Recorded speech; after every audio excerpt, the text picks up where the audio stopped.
Buongiorno a tutte e a tutti, sono Ambra Floris, sono una ritornante, come molte e molti di noi di Sardegna chiama Sardegna. Dopo 4 anni fuori tra Torino e Svezia ho deciso di tornare per rispondere a una domanda che molti fuori sede si pongono a un certo punto della loro vita atteso. Se tutti ci lamentiamo, se tutti rimaniamo fuori a parlare e nessuno torna, come pretendiamo che ci sia un miglioramento, un cambiamento? E quindi al mio ritorno, dopo la formazione in progettazione e in antropologia culturale, ho iniziato a lavorare come progettista culturale. Oggi gestisco il Teatro Grazia Deledda di Paoli Latino, che è la nuova sede territoriale del Teatro di rilevante interesse culturale che il Ministero della Cultura italiano ha riconosciuto in Sardegna sin dal 2015 con un progetto che si chiama Sardegna Teatro. Oltre a questo sono tra i primi firmatari di Sardegna chiama Sardegna ed è questo il motivo per cui mi hanno chiesto di intervenire qui oggi.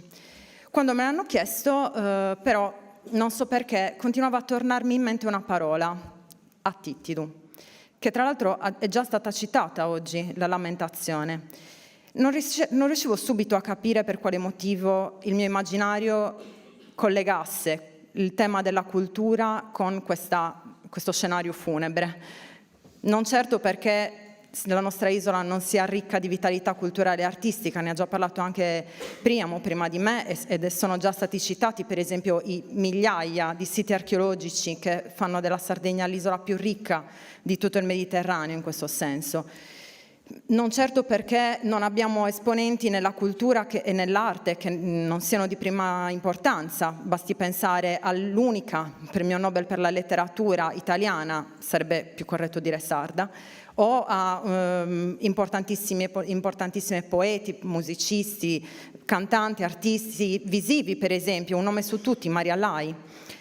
Siamo anche i produttori dell'unico spettacolo di teatro in lingua sarda, peraltro, che ha vinto i 2 più importanti premi del teatro in 2 anni differenti, un caso unico nella storia, ed è prodotto in Sardegna con maestranze e cast per il 95% sardi ed è un Macbeth in lingua sarda. Ha girato il mondo, ha vinto i premi di tutto il mondo più importanti. E allora la domanda rimane: perché questo abbinamento viene operato dalla mia mente? Il motivo me lo sono spiegato. Le politiche culturali isolane in questa fase della storia vanno nella direzione di spegnere questa vitalità invece di sostenerla. Lo fanno operando tagli indiscriminati a tutti quei settori come educazione, scuola, teatro, appunto, musica, cinema, cultura in generale, con conseguenze disastrose sotto gli occhi di tutti noi, come l'analfabetismo di ritorno, non solo quello funzionale, ma soprattutto quello emozionale. Lo fanno quando la relazione sempre più stretta tra cultura e mercato si traduce in mercificazione, come diceva ora Adriano. Il binomio sterile tra cultura e turismo, nella convinzione errata che l'unica funzione della cultura sia intrattenere e attirare turisti.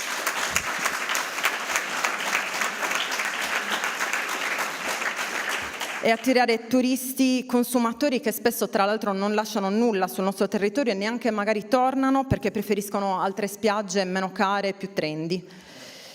Lo fanno quando il criterio di quantità vince sul premio e sulla valutazione della qualità. Lo fanno quando le saghe, i grandi eventi che drenano peraltro risorse importantissime che potremmo destinare a ben altro, diventano l'unico motore di sviluppo locale, alimentando una sovrapposizione totale tra cultura e folklore, che voglio dire è importantissimo, non lo nego e sono la prima a promuoverlo, ma non esaurisce certo la complessità dell'identità sarda, il folklore.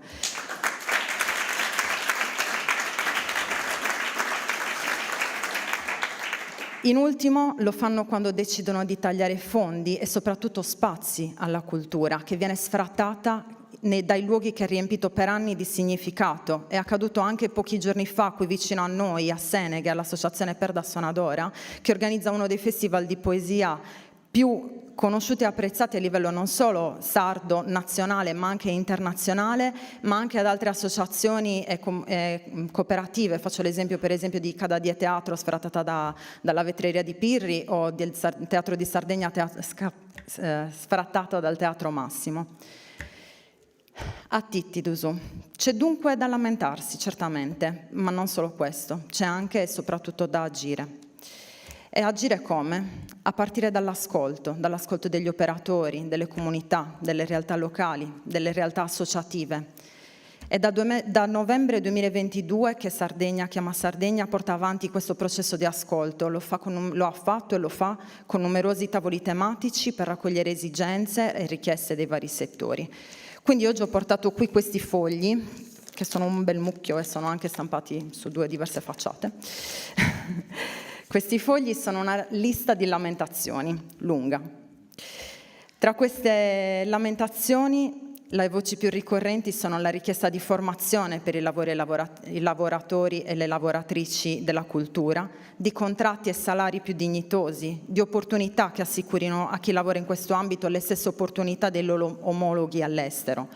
Sono le richieste di un nuovo equilibrio che distingua la cultura dal turismo, come abbiamo detto, e la ponga in relazione invece con i settori educativi e formativi, che crei appunto nuove infrastrutture, prima l'abbiamo sentita in collegamento con la pastorizia, che la metta in correlazione con la scuola per una ristrutturazione del settore che favorisca le reti e faciliti l'acquisizione di competenze e saperi, che renda accessibili gli spazi esistenti e ne crei di nuovi invece che chiuderli, dove sia possibile sperimentare e autodeterminarsi. Ci sono richieste di trasporti, di servizi, di reti, di connessioni, di sostegno alla formazione, alla promozione, alla mobilità, perché attraverso i viaggi che i sardi possono fare o gli operatori da fuori possono fare verso la Sardegna, si può sostenere e promuovere la cultura sarda. Lo fanno enti, per esempio, come Pro Elvezia.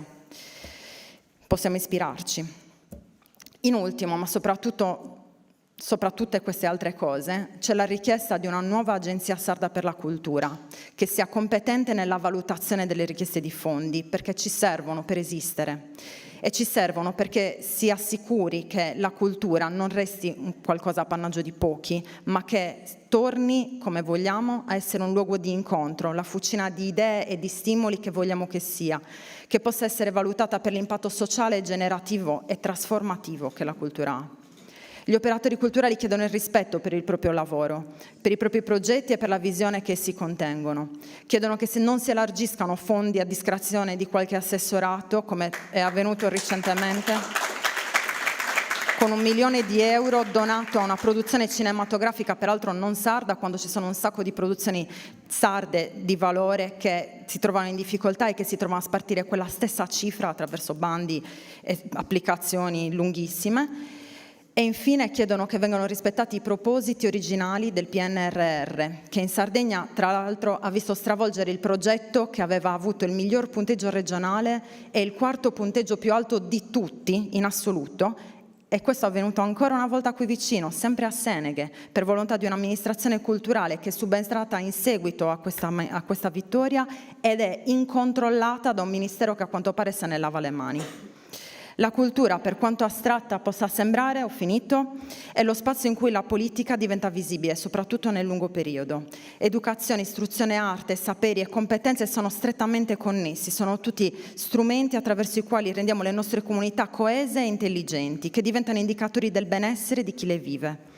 Concludo dicendo che la cultura è dunque un linguaggio privilegiato che permette di creare comunità, e quindi a partire dall'ascolto di questi territori, di queste comunità, che la cultura e la politica soprattutto può trasformare queste lamentazioni in azioni concrete, restituendo alla cultura il ruolo che spesso le viene tolto, quello di strumento di immaginazione, di futuro e di desiderio. Grazie a tutti e a tutte.